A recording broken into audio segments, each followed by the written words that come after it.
All right, so what do you guys want me to do? We got the final exam already covered. So do we have any specific question about the final exam? The one that we went through. Any questions about the format of the answer, the type of the answer? Okay.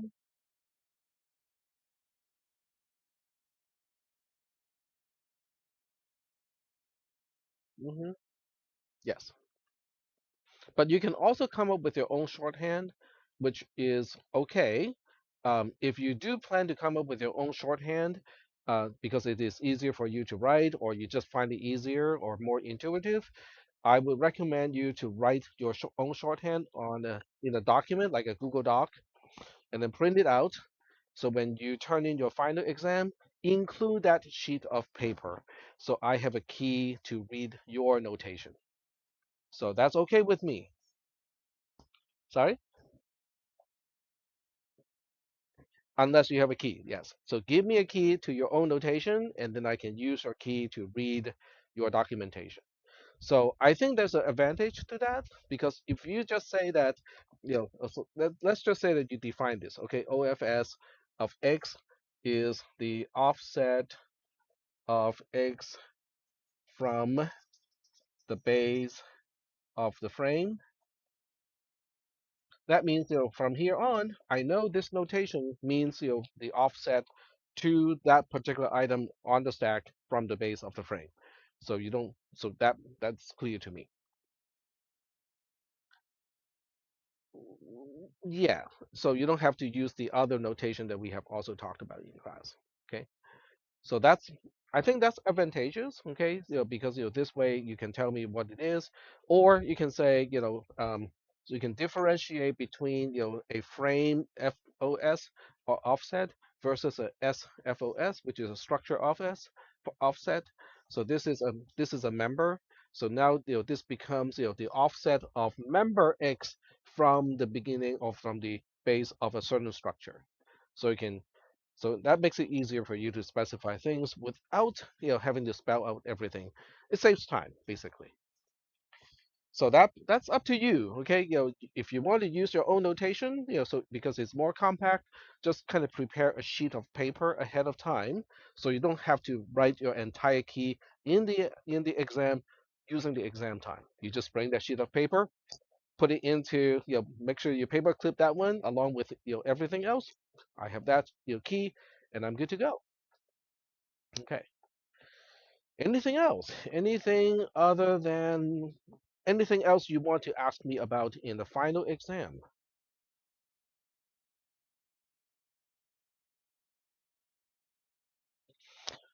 Yes. So at the very end, it will still be scaled to 4 out of 4, so that every single exam is just 1, 2, 3, 4 as a score. But this one, obviously, just like everything else, will have fractional parts. Um, because of this class size, it's I still have to decide how to rescale exam number 2 because it's just hard for me to decide. And I don't want to give you one score and then later go like, I'm gonna change it, especially to the worst. Okay, so I still have to think about it. Um, with if you don't have any questions about the final exam, I can give you another sample program so I can go through the implementation. Did I talk about? I thought I briefly talk about what program I would go over in today's class. Did I? Which one? Oh, okay. So that's let me read my own. Yeah, go ahead.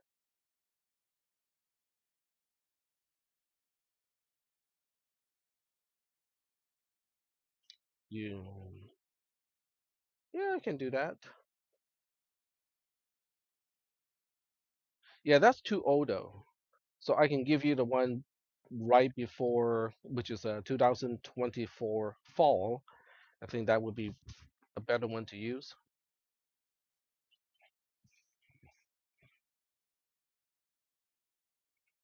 Okay, let me do that first, and then we'll go back to. So which one was I talking about? That I would go back to kind of talk about again.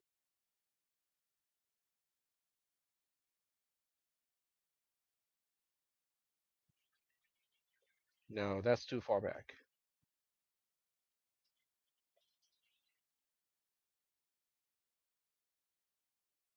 Struct for? No, these are solutions already. Okay.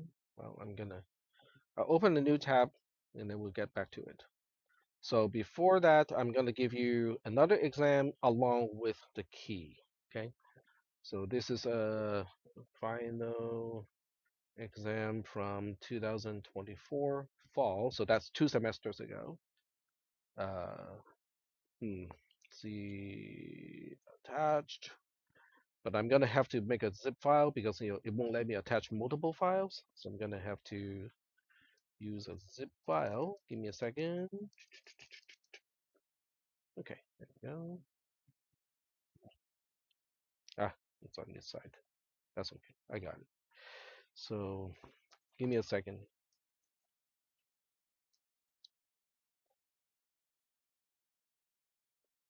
So this is a 2004. Okay, fx000.pdf, and then just the key, and then zip those two.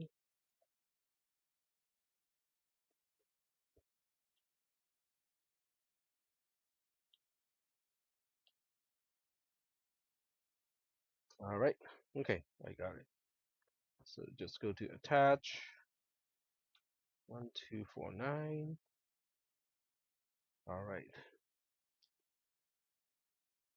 So the zip file contains two files inside. They're both PDFs. One is the question, and the other one is the key. The one with the K is the key. The one without the K is the question. All right. Okay, so that's that. And we want to look at the sample program that we suspected I was talking about, but it was not, but did not give you a solution. Okay, so let's check out this one. Struct for, save. Go back to my command line interface. Okay. Um,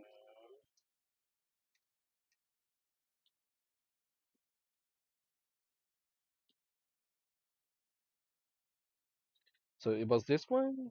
So did we? I think we went over this one.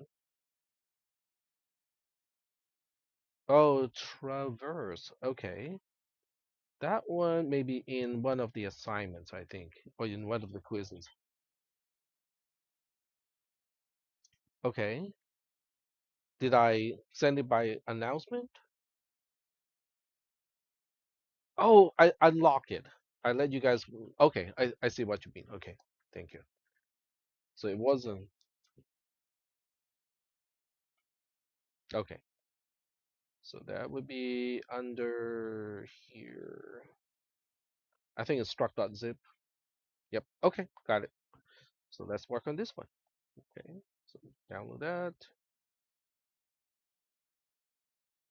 It's 800 something bytes, and yet it provides unlimited amount of fun. Okay, so we'll unzip struct.zip. All right, so it is struct one on one side. Okay, so let me shrink it again because I think I need more space to display the C code and the assembly code. So we have struct.c on one side and then struct-1.ttpsm on the other side. So does that kind of ring the bell? Okay, cool. All right. So this one has main, also, as it doesn't have entry code, so I'm gonna fix it. Okay, I just don't like it to look like this. So we're gonna fix it so that we have the entry code. So this way we can actually run it in River Spider.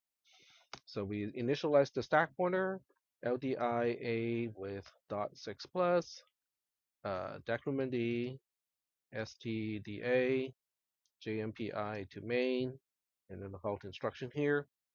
But main also needs to be modified because we cannot just have a single halt instruction at the very end.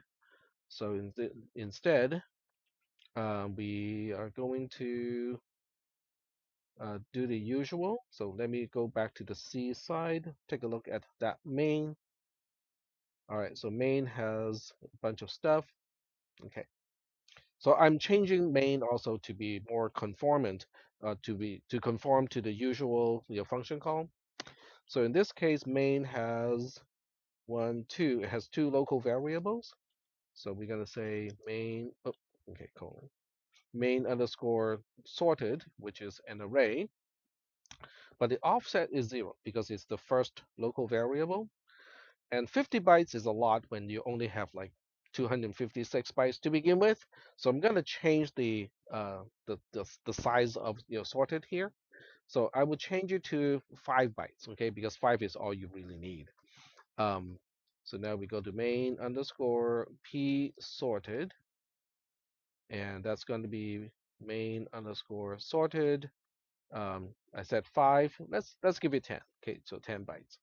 So the 10 here is referring to the size of the array of sorted. In other words, it will be equivalent to this number being changed to 10. Okay, so now we have main underscore LVS, which is main underscore P sorted 1 plus, because P sorted is a pointer. It only takes 1 byte. And it's also the last local variable to be defined. So the size of all the local variables that I need would be the offset to the last one plus the size of the last one, which is why we have line 12.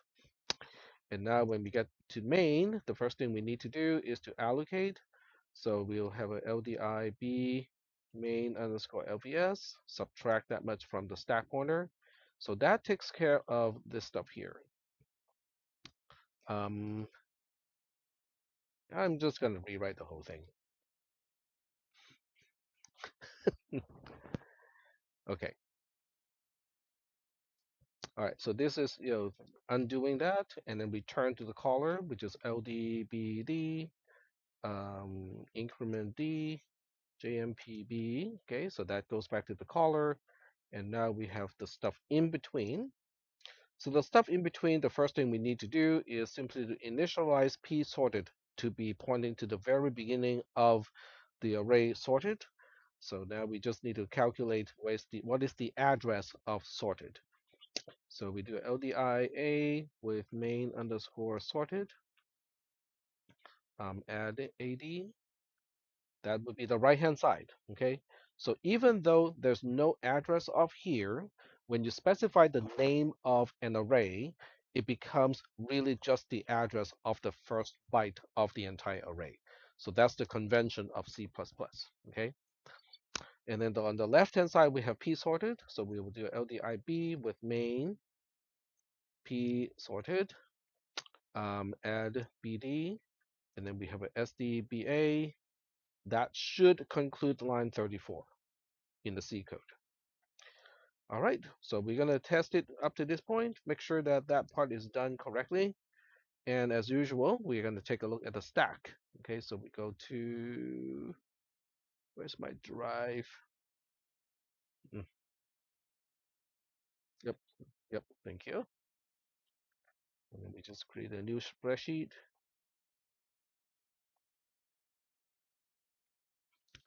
And then we do the usual stuff. Okay, 255. This number minus 1. Oops, drag it down a little bit. Decimal, oops, decimal to hexadecimal. Okay, there we go.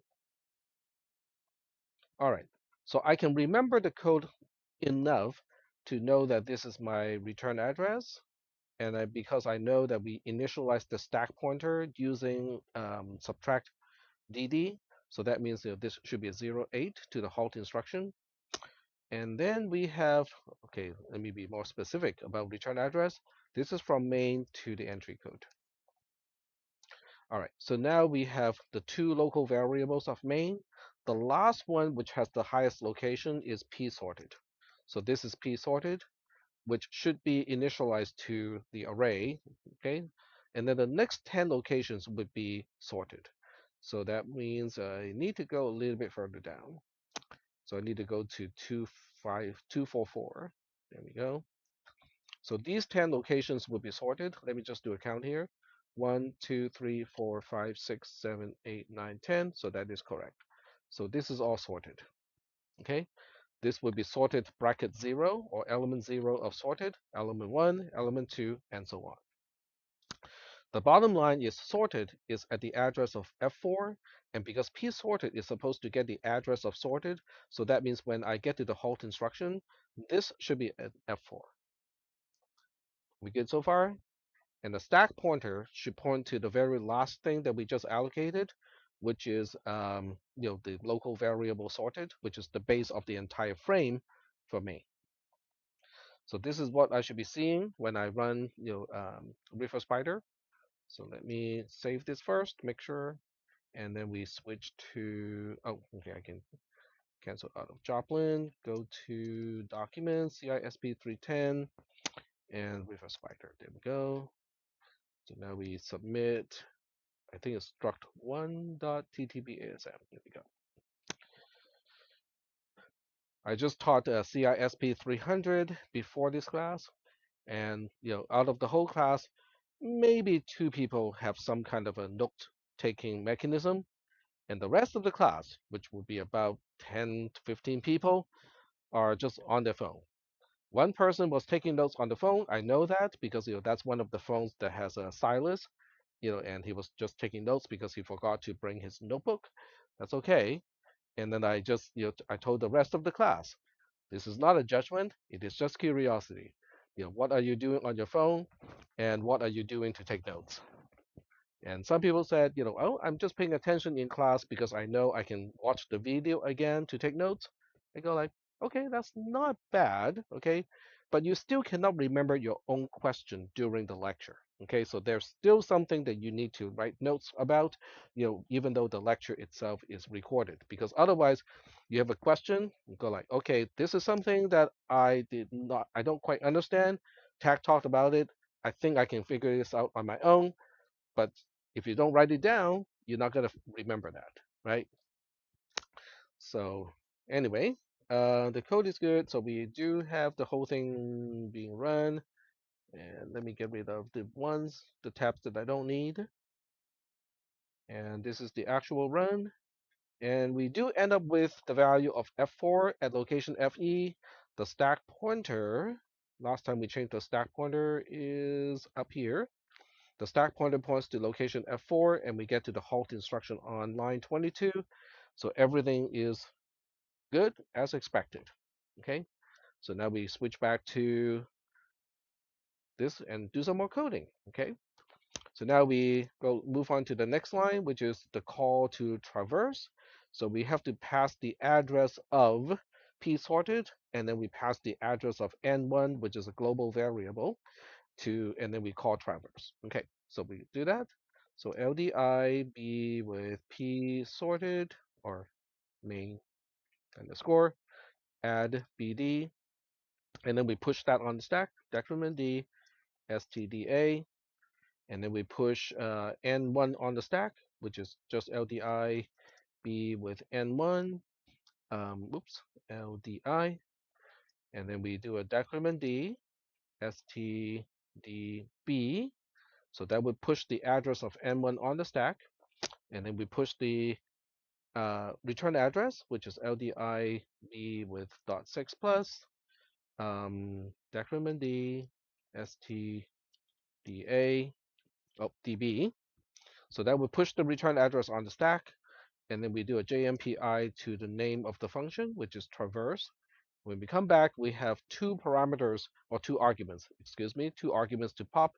Both of those are addresses, which means we only have 1 byte each. So that means we have to increment the stack pointer twice, and that should be it. Okay, so that should be the function call.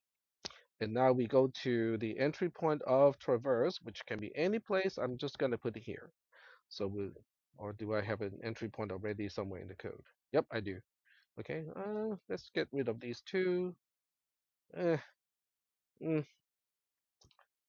okay.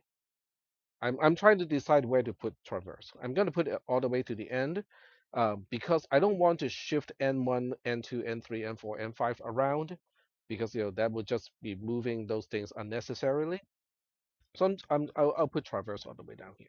So we do have traverse, and we'll put a halt instruction here just to see what is on the stack. Okay, is main calling traverse with the right arguments on the stack. So that's what we're going to check. So now we go to River Spider, just kind of test run it one more time.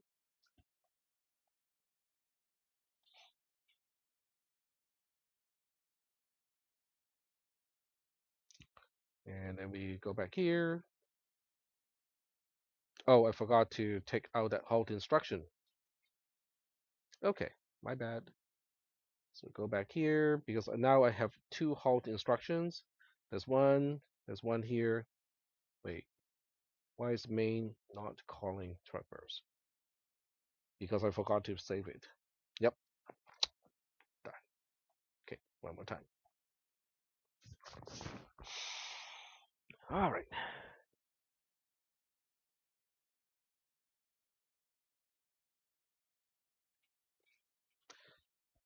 So once again, not judging. I'm just asking you out of curiosity.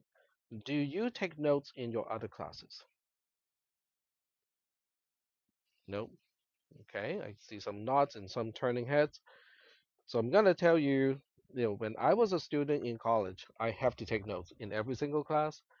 But that's because if I don't do that, I lose attention. Okay, I stop paying attention in class, and I absorb maybe 95% of the material if I pay attention. So I seldom have to go back to read my own notes. But if I don't write my notes, then I will be losing my attention and I lose the content. So that's the reason why I had to take notes. Okay.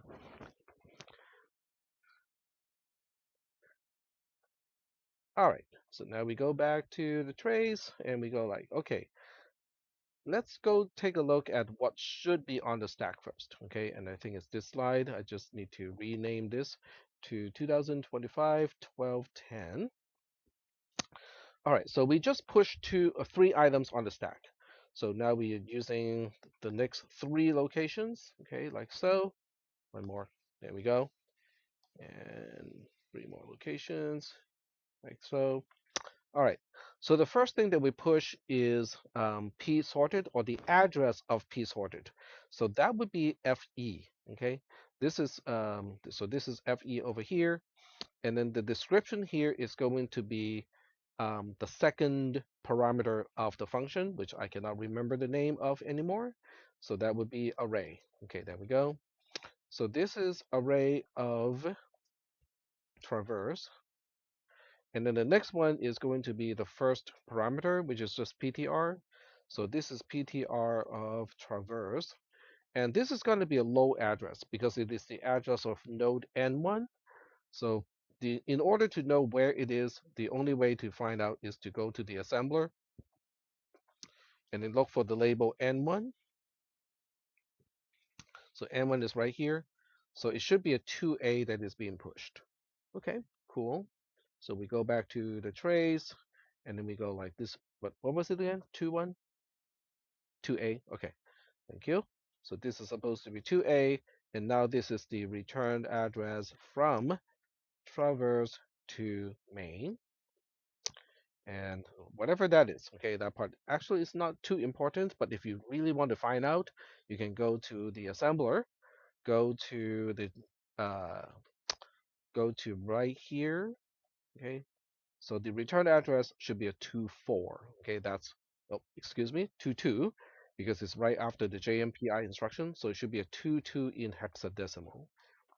Okay, so let's switch back to here. And we now know that this is supposed to be a 22, 22. And the stack pointer would now be pointing here. All right.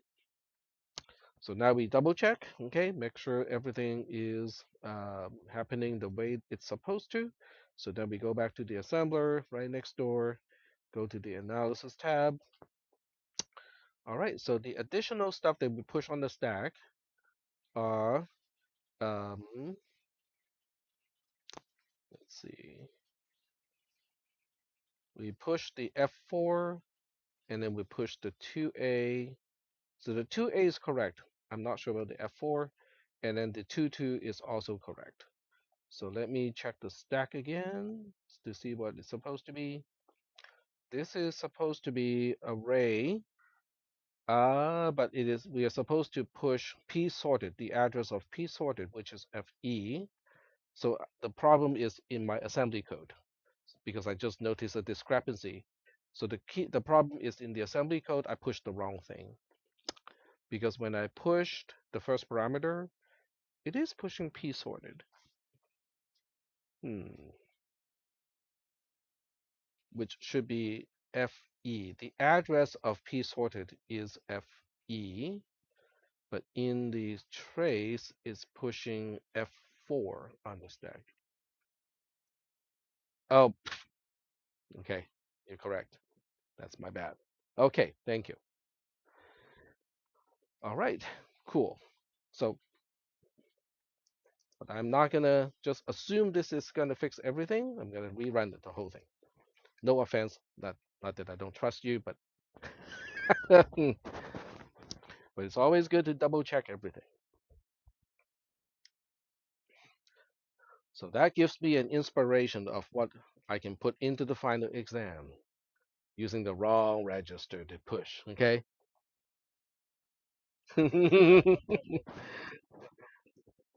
Oh, trust me, I have lots of inspiration from reading the homework assignments that you guys turn in.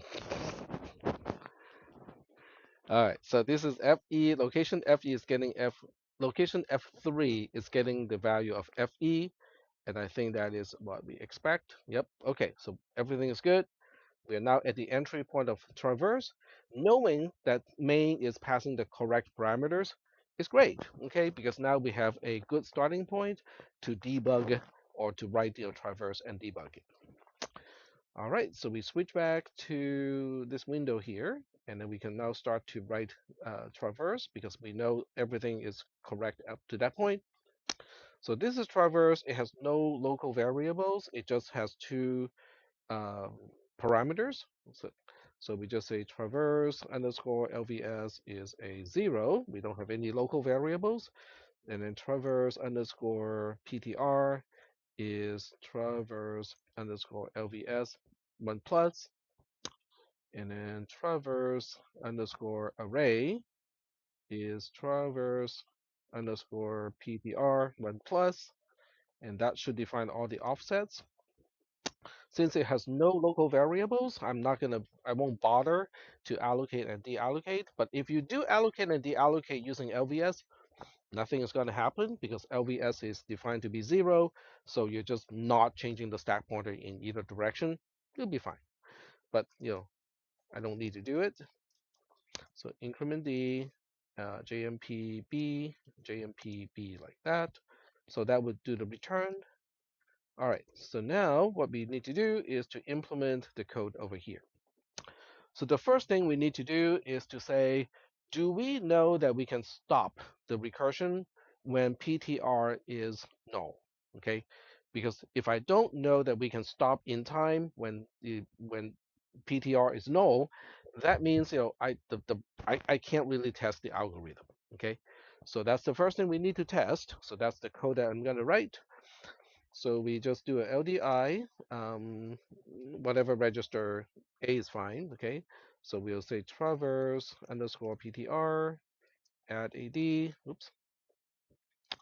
And then we do a LDAA.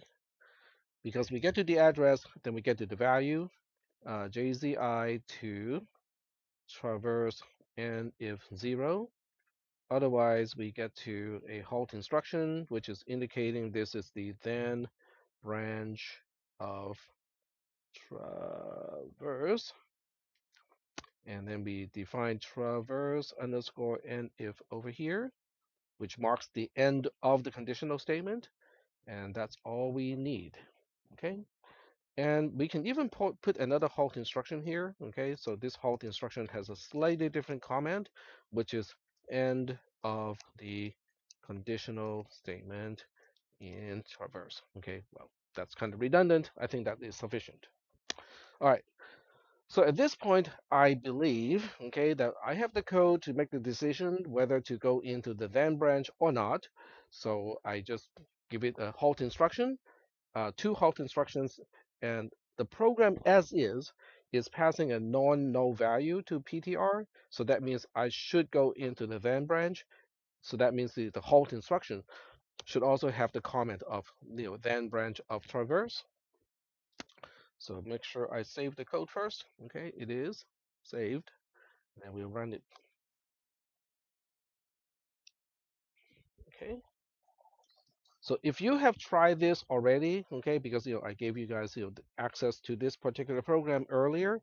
So if you have done some work, okay, you may not be able to finish the whole thing, but if you've done some work, then this should be it should look familiar. Okay. So now we go back to the trace, and it should end with the then branch halt. Okay, so we are good. And then we test it again. Okay, so this time we have to test it again, forcing the a node to be pushed from main. So now I have to go back to main where it pushed n1. So I'm gonna comment out this part here to do restore after test and then change the n1 to a 0 because this time it should go to the end if halt. Okay, so save again, run it one more time.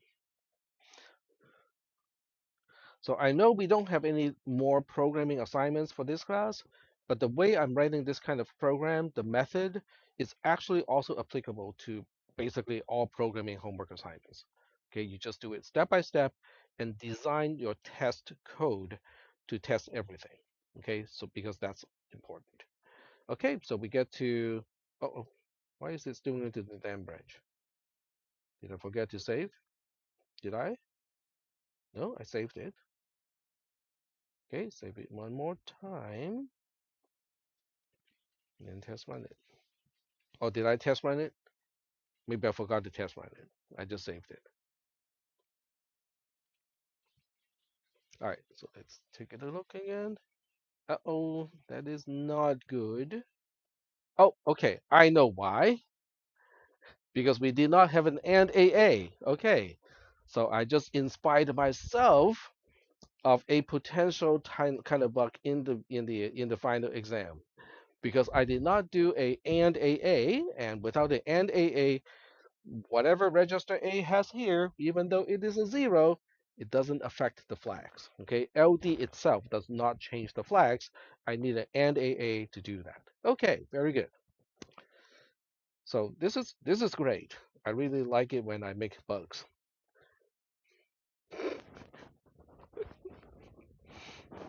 because this way I can tell you guys how to debug a program. Okay, you just track your way back and go like, hey, how come this is not working the way it's supposed to?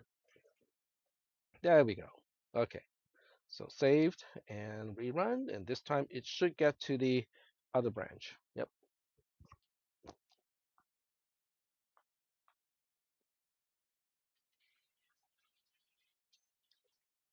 yep. So it goes to the end if branch, which is correct. Okay, but that means I should also go back and change the program back to the way it was. Okay, because it wasn't.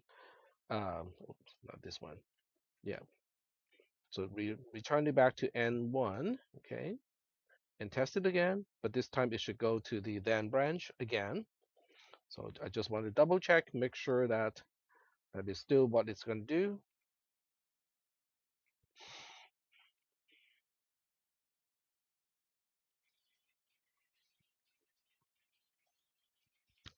Okay, so let's go check the trace. Yep, this time it went to the then branch, so we are good there. Okay, but this is how I would do the program, like really step by step, checking the control structure before I write any code inside the control structure.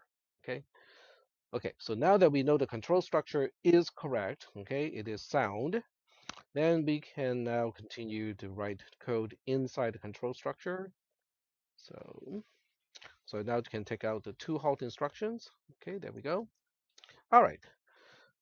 So inside the control structure, we have a bunch of crazy stuff going on. Okay, we have the recursive calls of traverse, and then the stuff that is between the recursive calls. So I'm going to do the stuff between the recursive calls without the recursive calls. Okay, because until I know line 14 and 15 are implemented correctly, the recursive calls would just kind of make things harder to debug. Okay. So that means equivalent to the C code over here is commenting out line 13 and line 16. Okay, so we basically effectively we are saying, okay, let's just test it without recursion with only a one-shot thing. Does it do the right thing with a one-shot thing? So that's what we are implementing at this point. All right, so this is the then branch, and we just look at line 14 and we ask, what are we going to do with the right-hand side? It is the member called value of the structure that PTR is pointing to. Okay, so we just do the PTR thing first. Okay, so this is traverse underscore PTR, add AD, get to the address, LDAA to get to the pointer itself, and then we have to put the offset to member value to register B, add those two, okay, add register A to B or B to A, and let me see which way is better. No way is better. Okay, so just arbitrarily, I'm just going to say add BA.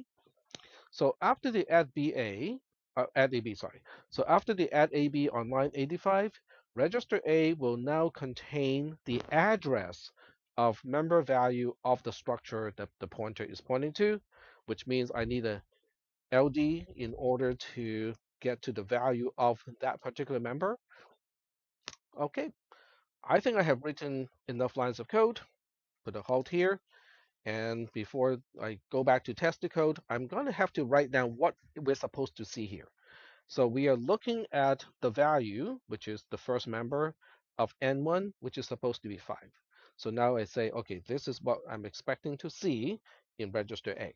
Okay, and then I save the code and test run it. So this is what I mean by really going step by step. Okay, because I'm just knowing that, okay, this is what I should be seeing, but until I get that part to work. So we have an assembly error because it doesn't assemble correctly. So if I have time, like now, I'm just going to go through this by hand without reading the hint from the assembler to see if I can figure this out first. So the amount of line of code that we introduced here is from line 81 to line 85. So that means the problem is going to be one of these lines. And the okay, hmm? Well, it'll be one of the labels, I think. You're correct.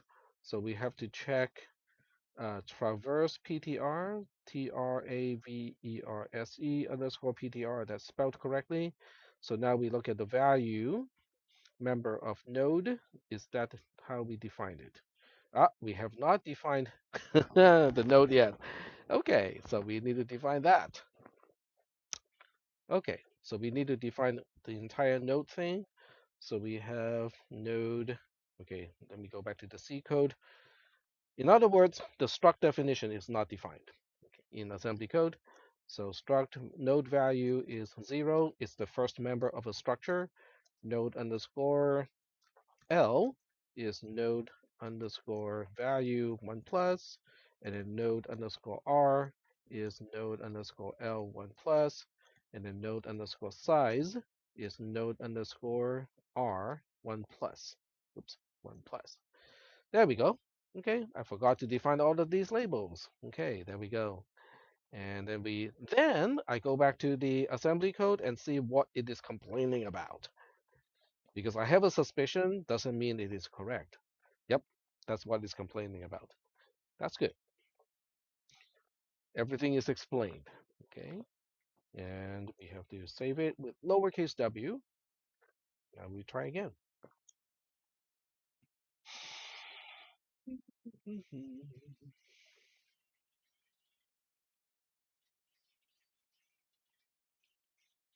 All right. Now we switch back and then we go to the analysis tab and just compare the last instruction. A has a 5. That's what we're expecting. So that's good. Okay. So now we can switch back and continue with the program because we just verified at the halt instruction. We did everything correct up to this point. All right. So what do we need to do? We have to copy that to a double dereference of array. Okay. If you know how to do one single dereference, why would you not know how to do a double dereference? I mean, seriously, that's actually a serious question. If you know how to dereference once, you just need to dereference one more time. Okay? Which also means it is important to keep track of what you have in a register. Okay? Because now you have one, two, three, four. You have four concepts that are kind of confusing. The first one is, do we have the address of array? Do we have array? Do we have what array points to? And do we have what is pointed to by the pointer that is in return pointed to by array? So those are the four concepts, okay? So we have to track the registers as we work on this, okay? So we'll do this. So we'll do LDIB, okay, because register A is the right-hand side. So we have node array, that is the offset, that's the address, that is array itself, that is what array points to, which is a single dereference, and now we have the double dereference. So the last dereference is not an LD because we need to store to that place instead of reading what is at that place. Are we good? And yes, I intentionally did not leave any comment here so that you can do it.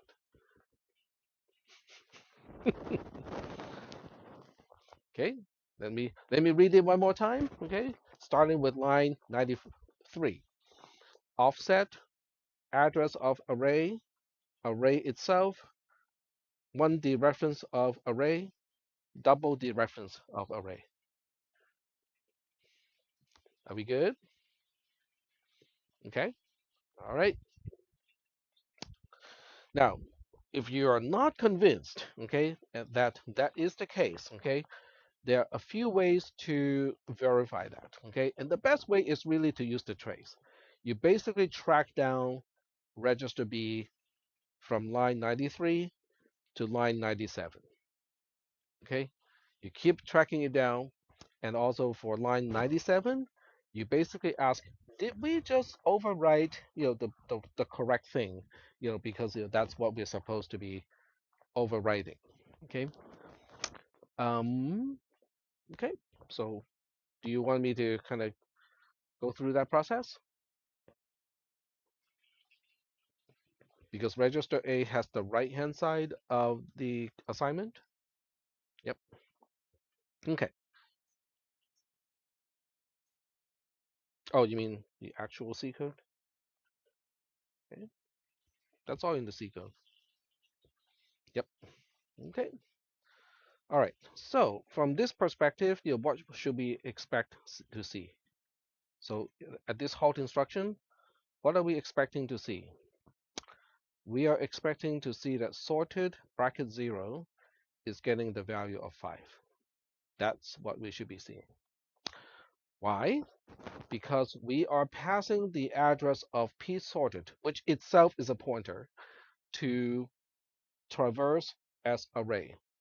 So when you dereference array, you will get to p sorted, which is itself a pointer. When you dereference it one more time, then you get to what p sorted itself is pointing to. P sorted is initialized on line 34 of the C code. It itself, as a pointer, points to the first element of sorted. So when you dereference one more time, it's changing the first element of sorted from whatever it was, okay, to 5 in this case. Are we good so far? All right. So based on what we already know on the stack here, okay, on the display of the stack, So that means we are expecting this location to change to the content of 0, 5. All right. So this is what we should be expecting is location F4 is getting a value of 0, 5.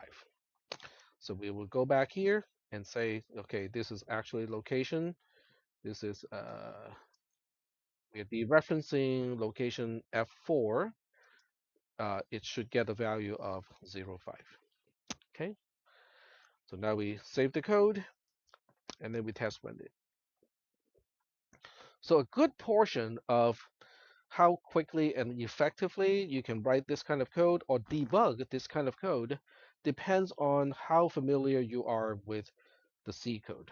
So once again, I made a mistake somewhere. Okay, it does not like the assembly process. Okay, so let's go. Oh, I just clicked something. Oh, okay, I closed the wrong tab. Okay, that's fine. All right, so it is not assembling because no. Okay, what is it complaining about? Oh, this is not node array. Okay, this is also a classic thing that I would throw into the exam is to give you the wrong label name. Node array implies it is an offset to a member of a structure. Why would I add the stack pointer to the offset from the beginning of a structure to a certain member? That doesn't make sense. Okay, so I'm using the wrong label. It is not node underscore array. It should be traverse underscore array because it is on the frame. But just to be sure, okay, that this was the problem. So I go back to the assembler, go to the source, and then we just look at this and go like, yep, that's the problem. Okay. All right, cool. So I must not be sufficiently caffeinated today, which is okay.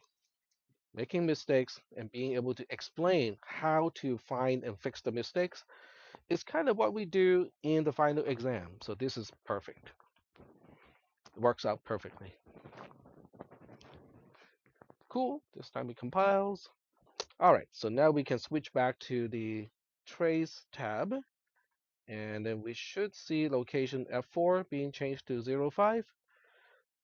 This is great. Okay, so for anyone who is confused in one little part or entirely of what we just talked about, being what is the offset to array, what is the address of array, what is array itself, what array is pointing to, and also what is pointed to by the pointer that array points to, they are all here. This is the offset. This is the address of array. This is what array points to, which is by itself a pointer. And this is what it is pointing to, which end up to be the location that we change later on. So everything is completely spelled out here. Are we good so far? So that I hope this tells you guys how to study for the final exam, okay? Because I'm giving you all of this, okay? Just so that you can go back here and look at all this trace, add your own annotation, print it out, okay? So that you can have it with you in case you think it'll be helpful in the exam. Okay, so now we can go back and continue with the coding. Okay, so we take out the halt instruction, everything is good. All right, so now we move on to line 15 of traverse. So on line 15 of traverse, it looks like we are just going to change whatever array points to something, to whatever it was, and then add one to it. I think we got that earlier, right? We have to get it already. So now the question is, where did we get it already, and can we just reuse that so that I don't have to recompute stuff all over again? So we just go like offset address of this is array, and this is what array points to. So that means if I intervene and then starting on line 95, I use register C and or I use register C all the way up to here, and then I switch to register B, then I can reuse register C for the purpose of the next line. Okay, so I'm going to change these registers, register C, register C, register C. So register C would be the address of array. This would be what, this is the value of array. And then from that point on, I'll switch to register B. So the last time I update register C becomes array itself, okay, which is exactly kind of what I need for the next line. But I can do a little bit better than that, okay? Actually, this will work out, okay? Because register B is still whatever register C or array is pointing to. So the next line, which is line 15 of the C code, can now be implemented as increment B stcb. That's all I need to do. Because register B still has whatever array is pointing to, register C is still array. So according to line 15 of the C code, that's all I need to do. I add one to whatever array is pointing to, which is still sitting in register B, and that's why we are incrementing B. And then we store that back to whatever array is pointing to.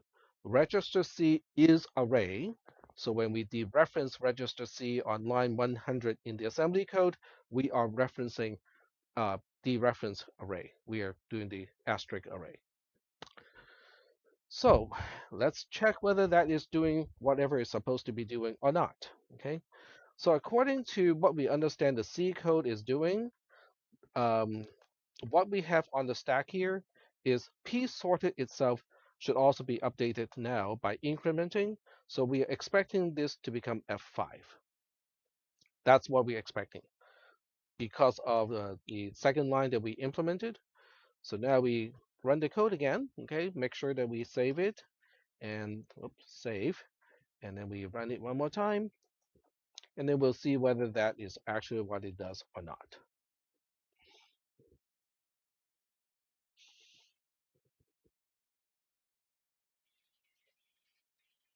Okay, so we check it out and keep going. Yep. All right. So that's exactly what it is doing. Now, the next question is, can we check all of these side effects using the C program? In other words, how do I cross-check whether the assembly code is doing what the C code is doing? So what do you think is the answer to that question? The answer is yes, you can do all of that. You can double check that this is the actual behavior of the C code. You take note of what, um, cannot remember the name of the variables. Okay, so you take note of what p sorted was, okay, after the initialization, and then after line 15 executes, you switch the frame back to main, and then you print the value of p sorted again, and you would see it being incremented by 1. Okay, so that's how you can look at the C code and the assembly code, and then make sure that they are consistent. Okay, all right. So now we have done this one here, okay? And when we go back to the C code, I also did not put a halt instruction.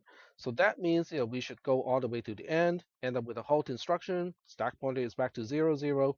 So everything is good. Without any recursion, I can do a one shot, okay, with traverse, and it's all good. All right. So that's a big relief because now what I need to do is to unblock one of the recursive calls, not both, just one. Okay, so we'll unblock the first one. Okay, so we'll go ahead and go here, unblock the first one, like so. Okay, so because I cannot assume that you guys have taken data structure, which is CISP 430, so people will be asking, so what do we do when we change the program like this? I don't know what it is supposed to be doing. Run it.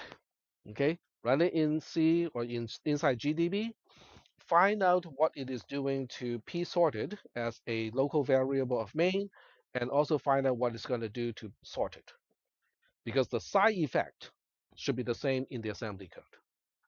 Okay, so that's exactly what we're going to do. Okay, so I will run this just like that so that we can double check whether the assembly code has exactly the side effect.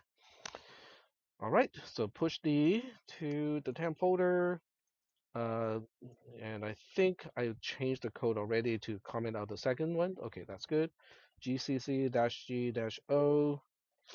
struct, okay, struct dot C GDB struct. Put a breakpoint on line 36, run the code, and oh, well, I can still do it. That's fine. So we are going to take a look at the array, which is sorted. All right, so we can see that the 003, the 005 are new. The 0, the backslash 260, that's kind of not supposed to be there. It is not initialized. So we just go like, okay, so we are now expecting 03, 05 to be insorted. We also want to take a look at p sorted. So we're going to take a look at p sorted. P sorted is DD18, okay, DD18, and then we compare that to what it used to be. So basically, we just have to say, okay, where is sorted? Because that's where it points to before, which is a DD16.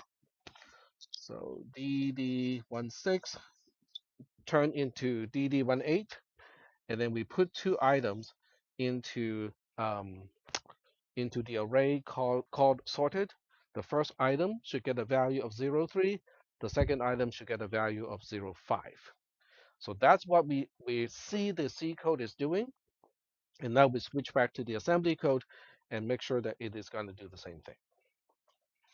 All right, so we exit the process, go back to the other folder, and then over here, we just we keep the C code as it is, okay, because this way I can see that it is consistent. So now what we need to do is to perform the recursive call before the code that we have already written. So we just have to go all the way back here, okay, and then we do the recursive call. LDIA with traverse underscore array add AD, and then LDAA, and then push it on the stack, decrement D, STDA, and then we push the L member, the actual L member of the structure the PTR is pointing to, LDIA, traverse PTR1 plus, add AD, LDAA,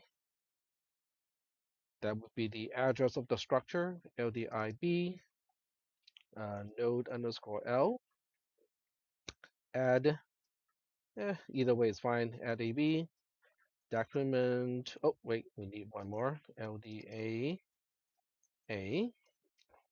decrement D, STDA. So that pushes the value of member L of the structure the PTR is pointing to. And now we need to push the return address. Okay, so that's 6 plus decrement D, STDA. And then we perform the call JMPI to traverse. When it comes back, we need to increment the stack pointer twice because we have two arguments sitting on the stack. So 96. Add AB would work because register A at this point is PTR, which is the address of a structure. Register B is the offset to member L of A structure. So when you add AB, then register A becomes the address of member L of the structure that PTR is pointing to. I think that should work. Okay, so let's hope it doesn't work, even though I think it does work. Then we can go back and fix it, right? Okay, so now we save the code and test run it. Oh, okay.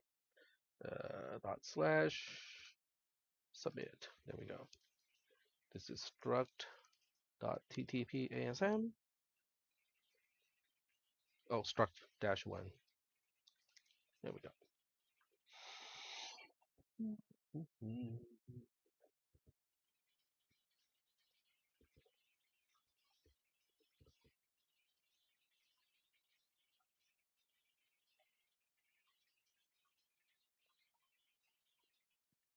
All right. So a few things, okay, because I did not do any halt instruction this time. So that means I can kind of scroll all the way to the end here. Okay. This is not too long. This is actually reasonable. We get to the halt instruction, the stack pointer is balanced, so I think everything else is working. So that means what is left is to see what is at each location. FE is now pointing to F6. So according to our picture here, F6 is this location. It is the third item of the array, which means P sorted increased from F4 to F6. That is consistent with the C code. Because in the C code, it also just increased by 2. In the assembly code, it also increased by 2 because it was a F4 to begin with, and it now ends at F6. So that is actually good. And then we can go back and see how we filled up the content. So F5 is a 0.5. Okay, so we go back to the code here. This is a 0.5. So we are now expecting F4 to get a 0.3. So we can go now double check whether that is the case or not. Okay, yep, that's what he got. So F4 got a value of 0.3, and that is now consistent with what the C code is doing. Huh? Oh, okay, there we go. All right, so I know the code is working with one single recursion. So now I just have to implement the other recursion. Then I should see the values, increasing here in increasing order. And then FE would point to 1 byte past the last location that got modified. Okay, so let's go ahead and do that. We got plenty of time. Plenty. Okay. All right. So that would be the code right after here. Okay. So that means I just need to do another recursive call, which is line 16. So now I go back to the C code, okay, uncomment that line of code so that the assembly code is consistent. And if I'm super lazy, I can just do a copy to line 125. Okay. So we are starting at, oops, ah, line 86 to line 108, copy to line 125. And then we just have to change node L to node R because otherwise it's identical.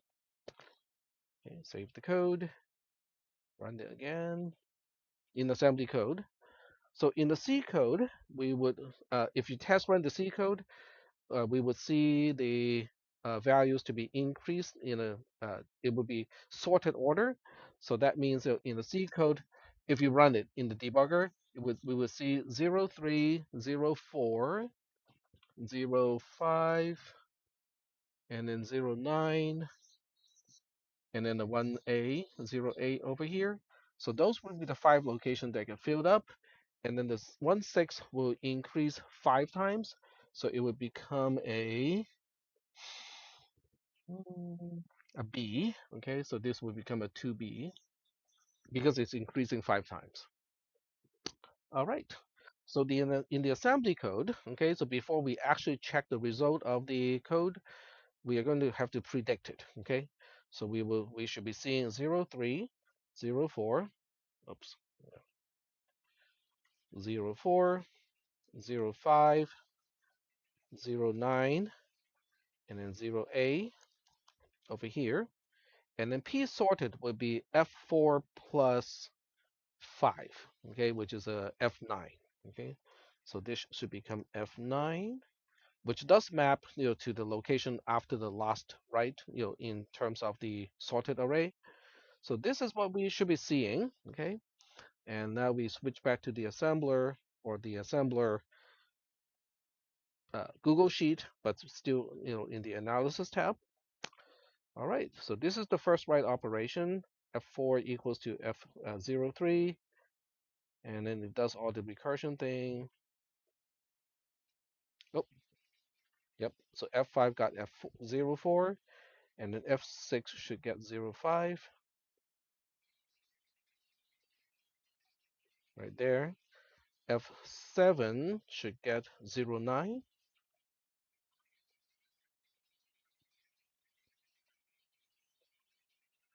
Yep. F8 should get 0A. Yep, there we go. And then the last update of FE is a F9, which is exactly what we expected earlier from here. And then the program should also terminate correctly. So we have to trace it all the way to the end, make sure we get to the halt instruction with the stack pointer being 0, 0. So that's good. This is also good. All right, so it's done.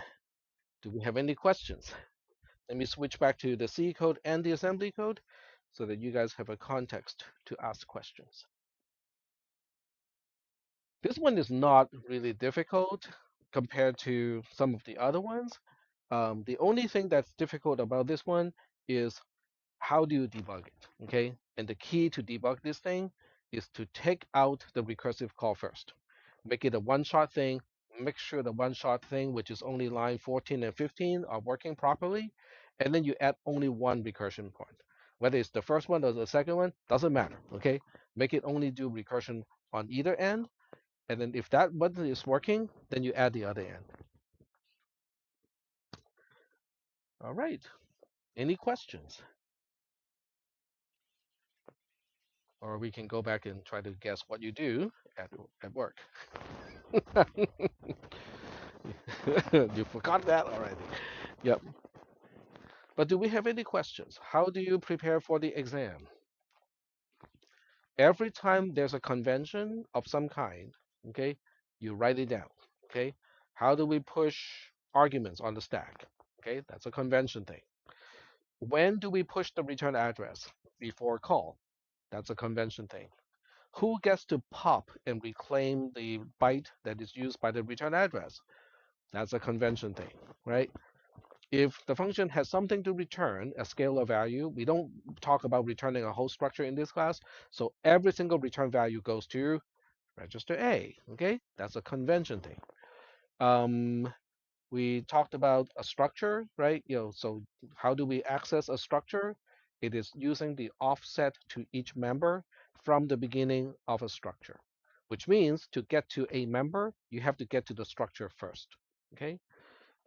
We talked about how to allocate for the local variables. Okay, so I use a particular way, starting with the first variable, which is at the base of the frame, and then I just kind of sequentially allocate for the rest of those local variables. Um, and then they need to be allocated by the callee. So that's a convention thing. The callee has to allocate for the local variable. The allocate right before it does the return. Okay, so we get rid of all that storage.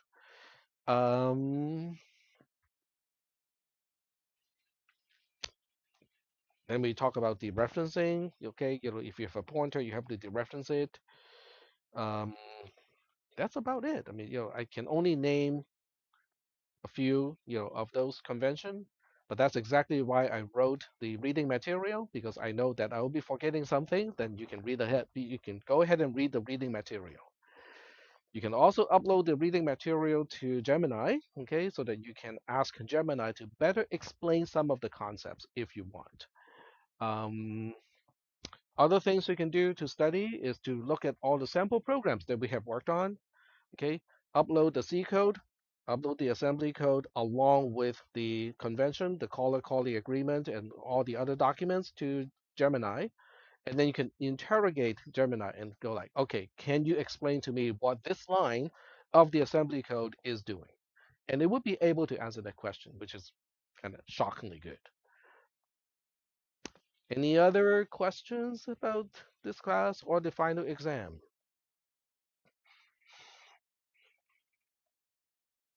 I cannot think of anything else. So I think it's a good way to conclude the semester, other than the final exam. I do have office hours, okay, from 8 to 9 every day. So Thursday, tomorrow, I have 8 to 9 as office hour. Friday, I have 8 to 9 as office hour. Next Monday, I do not have 8 to 9. So if you need any help on next Monday, just let me know ahead of time and we'll schedule a time. Okay. On next Tuesday, I still have 8 to 9. So basically 8 to 9 every day. You can do it by email. You can also, if you cannot make it to the actual office hour and you want to do a Zoom meeting, we can do Zoom meetings too, but you need to tell me ahead of time. All right. And other than that, I cannot think of anything else to talk about other than what you do at your job.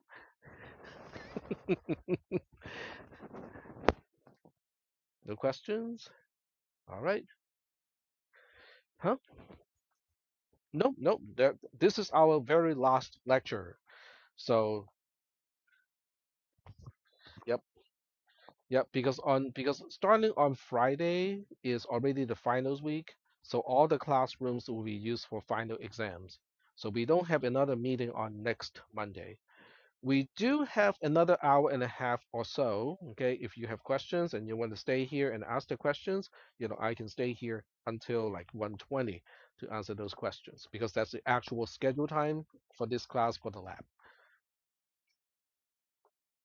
Oh, okay. Yeah, our exam is next Wednesday. Yeah, yeah. So next Wednesday, but the exam time is starting at 10:15. Okay, it's 15 minutes before the usual lecture time. So make sure you dial your clock back just enough so that you can be here on time. Okay. Other than that, just remember you have the freedom to bring in as much material on paper as you want. Okay, so all the sample programs, all the reading material. If you have nice pictures of what the stack looks like, these are the parameters, these are the local variables, this is the return address, and these are the relative locations. And if you want to bring it with you, that's fine too. Okay, so make sure that you utilize what you can bring with you as much as possible. Checklist. Remember, we talked about checklist on Monday. So if you are a checklist kind of person and that helps you, bring in your checklist. Okay, make multiple copies. Okay, like 3 or 4 conditional statements, 3 or 4 loops, 3 or 4 functions, and stuff like that. So this way you can go like check, check, check, and then you can move on. Okay, colored pencils if you want. Okay, so if you want to be able to kind of mark the line number of lines that you have checked out already, just use a colored pencil or highlighter. So this way you don't go back and recheck things that you have already checked. So post-its, okay, because a post-it allow you to move your original point kind of forward. So you can say, okay, this is the beginning of the control structure, and where's the end? So as you search for the end, you don't lose the beginning this way with a little post-it at the beginning. Um, some people find rulers to be particularly helpful because it keeps your focus on the line that you're supposed to be working on. So that can be helpful. Uh, Sharp pencils can be helpful because you're gonna write a lot of stuff. Okay, so if you have a sharper pencil, things are sharper, easier, they take up less space. That's good too. Um, I'm just trying to imagine, if I were you taking the test, what would I bring with me that can be helpful? And that's as much as I can think of as being helpful. If you like to draw a picture of the stack, okay, at the time of the exam, bringing grid paper can be helpful so that you don't kind of lose track of which line is which line. So grid paper can be helpful if you want to reconstruct the stack so that you can have a visual of what the stack looks like or what the frame looks like at the time. I don't know what else I can tell you. I don't even have the questions yet. Too early. I'll think of what questions to ask maybe next Monday, because the Tuesday Thursday class has their exam on Tuesday. So this is too early to even start the procrastination of procrastination. Yeah, procrastination to me is a two-stage thing. So there's a first stage of procrastination. When I run out of the first stage, I start to procrastinate.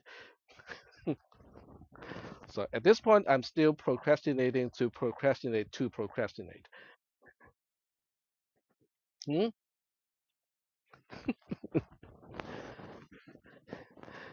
Well, I'm collecting as much idea as possible before I write the exam, and I just gave myself two ideas just from today's lecture. So that's one thing that you can focus on, right? Because I just told you I gave myself two ideas of what kind of work I can throw into the program just today. Yep. Hmm? And as I start to grade your programs, I'm sure I'll get more inspiration.